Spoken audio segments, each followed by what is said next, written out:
Last month in Brazil, 140,000 people met in 3 stadiums, pledging to make the Great Commission their main ambition.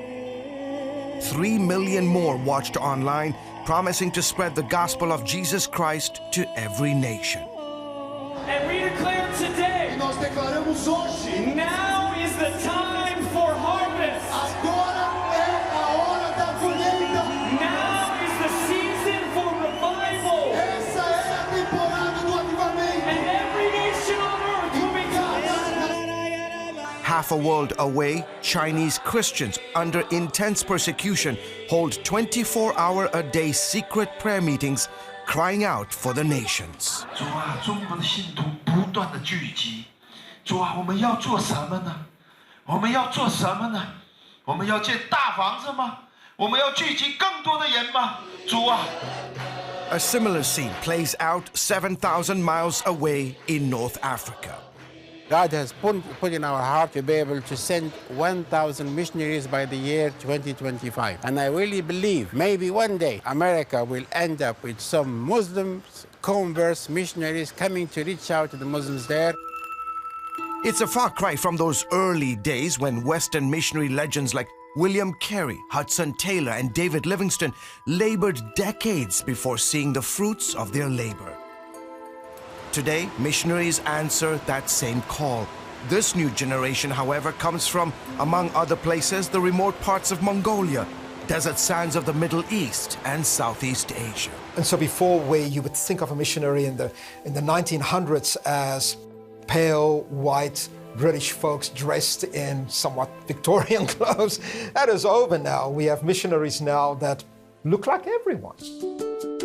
Their efforts and those of countless others helping fuel the explosive growth of Christianity. It is true that there is a shift taking place at the moment, and there are less missionaries coming from the United States and Europe, but it doesn't mean for a moment that there are less missionaries. While the U.S. sends out the highest number of missionaries, more than half of those serving worldwide now come from Asia, Africa, and South America, regions that were once mission fields becoming the mission force. So from countries that used to be kind of the focus point of mission, they have become the major players in mission. In this part of Ukraine, Among them, the likes of Ukrainian Sergei Rakuba, who is training hundreds of young people to be the next Christian generation spreading the gospel. The future of the countries of the former Soviet Union is not in the hands of political leaders in the Kremlin or in the presidential palaces of Ukraine, Moldova, or Belarus, but it is in the hands of young Christians who, with a renewed heart, renewed vision and desire, are taking the gospel into contemporary society and influence it for eternity. For several years, Rakuba's group, Mission Eurasia, has been sending dozens of Russian missionary teams to Mongolia, holding camps for thousands of children, many of whom have never heard the name of Christ. We are in a remote western part of Mongolia, and it is still one of the most unreached places in the world. Sometimes we think that people around the world know about Jesus, but there are places like this that haven't been touched by the gospel. To better appreciate the significance of these camps, you have to understand the history of Christianity here in Mongolia. Shortly after the fall of communism, there were only 10 believers in the entire country. Today, some 26 years later, some 60,000 believers are spread across this vast nation. 17-year-old Elena said she got the call to missions at a young age.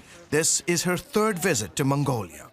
When I was 9 years old, I read a book about a missionary in a foreign country, and since then, I have had this burning desire to share God's love with people. One place burning with missionary zeal is Africa. The prestigious Pew Research Center found that people who live south of the Sahara Desert and stretching all the way to the tip of Africa are seeking God unlike any other part of the world. Pew predicts that by 2060, Africa will be the most Christian continent. Congregations like Grace Bible Church in Johannesburg, South Africa, taking advantage of the phenomenal growth, sending missionaries across the continent. We come from a history where things were done for us. People came to us to tell us about Christ. We were the so-called dark continent, and all of that. But we realize history changes.